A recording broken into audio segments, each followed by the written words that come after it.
In today's video, I'm going to teach you how to effortlessly move a Davinci Resolve project file location, whether you're trying to organize your folders or simply need to change the directory for better accessibility. Moving your project files is a straightforward process that we'll walk through together. Let's dive right in. To start, you'll want to open Davinci Resolve.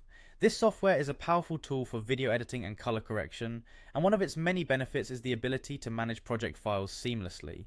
Once you have the program open, navigate to the project that you want to move. Click on your desired project to open it. This will bring up the familiar Davinci Resolve interface, where you'll conduct most of your video editing work. Next, you'll head over to the Edit page. This is one of the main workspaces in Resolve, allowing for detailed editing, cutting, and menu access. It's important to be in this page because it gives you a broad overview of your project and access to tools you need to move your file's location.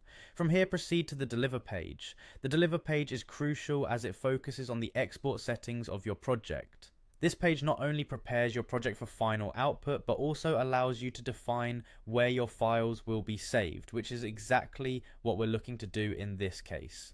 Now look for the option to export video. When you click on export video, it's like preparing your project to be finished and actively deciding on its new location. Although initially it might seem that exporting is all about rendering your final work, here it doubles as a way to move where your project will reside. Once you've clicked on export video, your next move is to select a location. Clicking on location will pop up a directory window, enabling you to choose exactly where on your computer your project file will be housed. It's this step where you effectively move where your Davinci file is stored, facilitating organization or freeing up space in your typical work folder. After selecting the appropriate location, make sure everything is set as needed and confirm your choice. This will move the project file to your chosen location, establishing a fresh home for it on your drive. And there you have it. By following these straightforward steps, you can easily relocate any Davinci Resolve project file to a new directory. Doing this not only helps with organization, but can also improve workflow efficiency by keeping your projects clearly categorized and accessible. Thanks for tuning in, and happy editing with Davinci Resolve.